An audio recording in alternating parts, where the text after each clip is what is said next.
हिंदू राष्ट्र बनाएंगे। आज तक हिंदू राष्ट्र का एक भी गांव बना है? नहीं बना। तो कैसे हो सकता है हिंदू राष्ट्र तुम्हारा एक गांव ना बना, पूरा देश बनाने की बात कर रहे हो? तुम आज तक एक आर्टिकल बदल नहीं पाए, पूरे संविधान बदलोगे? इम्पॉसिबल, ऐसा पॉसिबल ही नहीं। कहते हैं मोदी जी हम तो फकीर है, झोला लेके कहीं भी चल देते हैं, और जब ये 2024 में जब जाएंगे तो उनका जो झोला है ना वो भी चेक होगा। वो 4 करोड़ लोगों को घर ऐसे दिए जैसे उन्होंने 2 साल पहले भी एक का महाराष्ट्र में दिया था किसी लक्ष्मी देवी को घर, कि लक्ष्मी देवी को पीएम आवास योजना पे घर मिल गया। अगले दिन उसके बाद रिपोर्टर वहाँ पहुँचे इंक्वायरी करने, रिपोर्टर्स तो जाते ही हैं हमेशा। लक्ष्मी देवी को उन्होंने ढूंढ निकाला, लक्ष्मी देवी से पूछा जी आपका घर कहाँ है? उसने कहा मेरा घर कौन सा घर, कि आपका अखबार में फोटो छपा हुआ है, ये लक्ष्मी देवी को आवास मिला है, पीएम आवास योजना। उसने अपनी झोपड़ी दिखाई पीछे कि ये तो मैं यहाँ किराए पे रहती हूँ 500 रुपये महीने पे, मेरा कौन सा फोटो लगा दिया, कब लगा दिया, मुझे कब किसने घर दे दिया? तो वो 4 करोड़ की इसी तरह से हवा आई हैं। जैसे अभी थोड़े दिन पहले उन्होंने वो राजस्थान में पोस्टर लगा दिए थे कि किसानों के कर्ज माफ़ नहीं हुए और किसान अभी तक परेशान हो रहे हैं। माधुराम था किसान, उसका पोस्टर लगा दिया पूरे राजस्थान में माधुराम की फ़ोटो लगा के। बाद में माधुराम सामने आया, उसने क्या बोला कि जी मेरे पास तो पहले से पहले 40 बीघा ज़मीन है, मेरा कौन सा ज़मीन चली गया, मेरा कौन सा कर्ज माफ़ हो गया जो मेरे इन्होंने फ़ोटो लगा दिए। तब इनकी बेइज्जती हुई, तब इन्होंने सारे राजस्थान में सब पोस्टर हटाए। तो झूठ की है इनकी, तो झूठ बोलने में क्या जा रहा है। थोड़े दिन पहले यूपी का मैं आपको बताता हूँ, यूपी की ओवरऑल जनता है 25 करोड़ लगभग, 23 से 25 करोड़, 24 करोड़, 25 करोड़। योगी जी का एक अखबार पे ऐड आया कि जी हमने 4 करोड़ शौचालय बनवा दिए यूपी में अकेले। अब आप हिसाब लगाइए कि एक फैमिली में करीब 5 लोग तो रहते होंगे यूपी में, यानी कि 4 पंजे 20, यानी कि 20 करोड़ लोगों को उन्होंने शौचालय बना के दे दिए। ओवरऑल जनता ही 25 करोड़, तो यानी कि जो लखनऊ, कानपुर, मेरठ, मुरादाबाद में जितने भी बड़े महानगर हैं यूपी के, वहाँ शौचालय ही नहीं थे किसी के पास। आंकड़े उन्होंने छाप दिए, लोगों ने पढ़ लिए, लोग खुश हो गए। 4 करोड़ घर बन गए। 4 करोड़ घर का मतलब कम से कम एक फैमिली में 4 भी लगा लो आप, बिल्कुल न्यूक्लियर फैमिली लगा दो तो 4 पंजे 20 करोड़ लोगों को आवास मिल गया। आज भी सारे ये पटरी पे घूम रहे हैं। अभी यहाँ दिल्ली में हालत देख लो, कालका जी की हालत देखो आप जाके। कालका जी में जहाँ झुग्गी जहाँ मकान का वादा करा था इन्होंने, चाबियां भी थमाई थी। हाँ, चाबियाँ भी थमाई थी, और कालका जी में जाके सारी झुग्गियाँ ढा दी। उसके बाद वो बेचारे सब पटरी पे आ गए, उनको कहीं भवाना भेज दिया, कहीं कुछ भी नहीं गया कि जी अब तुम्हारे को मकान दिया जाएगा। आज तक तो उन्हें बेचारों को मकान मिला नहीं है। घोषणाएं सबकी बड़ी बड़ी हैं। घोषणाओं की बात कर रहे थे, पीएम मोदी लगातार भाषण दे रहे हैं, चुनावी राज्यों में जा रहे हैं। वहीं राहुल गांधी, प्रियंका गांधी ने भी कमान सौंपी हुई है, थामी हुई है। क्या लग रहा है कि भाषणों में काम भी गिनवाए जा रहे हैं या फिर सिर्फ विपक्षियों पर हमला किया जा रहा है? देखो, काम गिनवाए जा रहे होते, अगर काम करे होते तो गिनवाने की जरूरत ही नहीं पड़ती। लोग जो लाभार्थी हैं वो अपने आप खुल के सामने आते हैं। मुझे कोई फ़ायदा मिला है, मैं खुल के सामने आऊँगा, मुझे कोई परेशानी नहीं है। सरकार है, सरकार लोगों के कल्याण के लिए तो है। कोई सरकार में मेरा पर्सनल आदमी नहीं बैठा, सरकार में मेरा दामाद नहीं बैठा कि चाहे वो कितना भी बुरा हो मैं उसकी अच्छाई करूँगा। मुझे तो सरकार से मतलब है, अगर हमारे लिए काम कर रही है तो हमें कोई बुराई नहीं, चाहे वो बीजेपी हो, चाहे वो कांग्रेस हो, चाहे वो आम आदमी हो। अगर ये लोग भी उसी तरह से काम करते तो इन्हें गिनवाने की जरूरत ही नहीं पड़ती। इन्होंने जब से सत्ता संभाली, सबसे पहले 2014 में इनके लिए सबसे बड़ी चुनौती कांग्रेस पार्टी और राहुल गांधी थे। इन्होंने 2014 से लगातार राहुल गांधी को डिफेम करने की कोशिश शुरू कर दी। हज़ारों करोड़ रुपए उसको डिफेमेशन में लगा दिए। एक डीप फेक न्यूज़ जो उनकी चलाई थी, आलू से सोना बनाने वाली वीडियो, दुनिया भर में वो वायरल कर दी।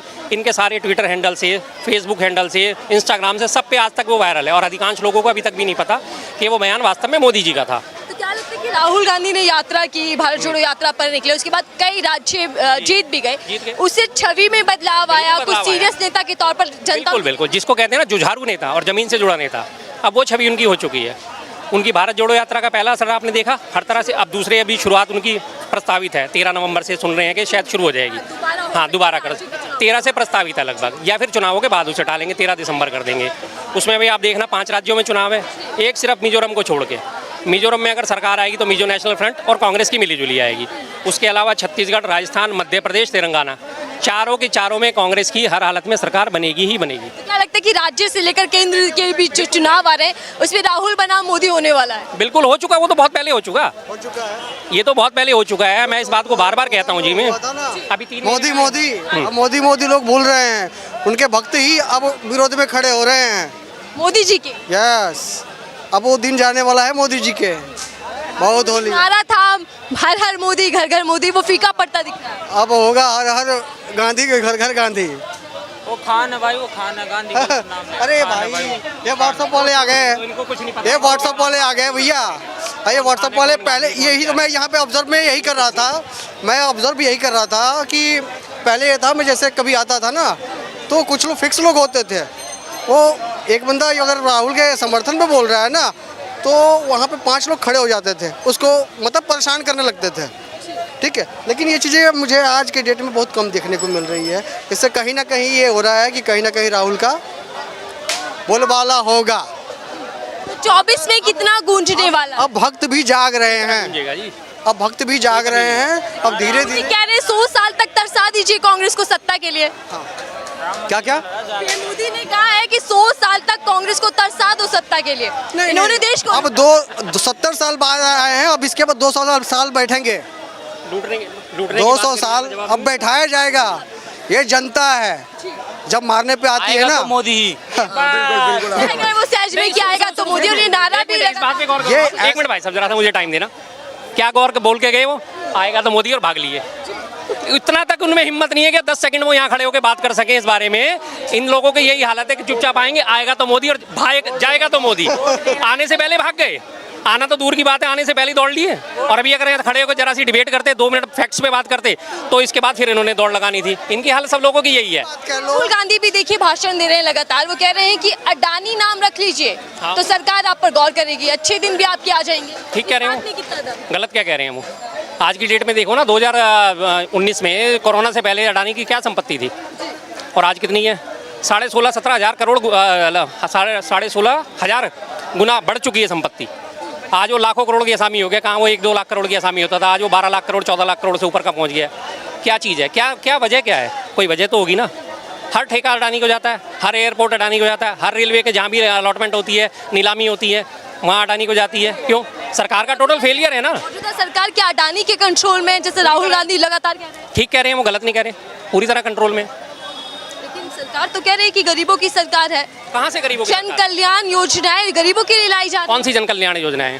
बार बार राशन पीएम मोदी गिनवा रहे हैं। 5 साल के लिए अवधि बढ़ा दी एक गई बात है। बताइए आप मुझे, 2014 से पहले भी हमारी आबादी कितनी थी? करीब 120 करोड़, 130 करोड़, 35 करोड़ गिनी जाती थी। उस टाइम लोगों का पेट नहीं भर रहा था क्या? कुछ ना कुछ करके खा रहे थे ना लोग 2014 से पहले। 2014 के बाद से इन्होंने लगातार राशन बांटना शुरू करा। 5 किलो राशन देते हैं। 5 किलो गेहूं का मतलब हुआ 100 रुपये पर हेड वो दे रहे हैं। अगर एक फैमिली में 5 लोग हैं तो 500 रुपये महीने का वो राशन किसी एक आदमी को, फैमिली को दे रहे हैं। यानी कि वो क्या दे रहे हैं? 80 करोड़ लोगों को 8×5 40, 400 करोड़ का राशन हर महीने दे रहे हैं वो। 80 करोड़ लोग हमारे भूखे मर रहे हैं एज पर गवर्नमेंट, जिनको वो राशन दे के पाल रहे हैं ताकि वो भूखे ना सोएं। तो ये तरक्की है या फेलियर है? और उधर जेपी नड्डा जो कि बीजेपी के अध्यक्ष हैं, वो ये भी दावा कर रहे हैं कि 13.5 करोड़ लोगों को गरीबी से बाहर निकाल तो दिया। 80 करोड़ और 13.5 यानी 93.5 करोड़ लोग गरीब थे हमारे भारत में 2014 तक, जब हमारी 5वीं अर्थव्यवस्था थी सबसे बड़ी और विदेशी कर्ज मात्र 44 लाख करोड़ था। तब हमारे ज़्यादा बेटर अच्छे दिन थे या आज अच्छे दिन है जब हमारा विदेशी कर्ज बढ़ के 156 लाख करोड़ हो गया है?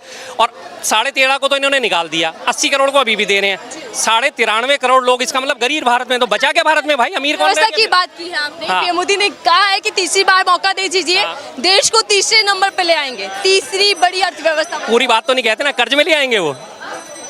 जितने प्रधानमंत्री, 14 प्रधानमंत्रियों ने मिलकर इतना कर्ज नहीं लिया 2014 तक, जितना वो अकेले 9 साल में लेके बैठ गए। तो आप कर्ज पे अपनी अर्थव्यवस्था बढ़ाना चाहते हो, कर्जा ले लेके अपने पेट भरना चाहते हो, उसे चुकाएगा कौन?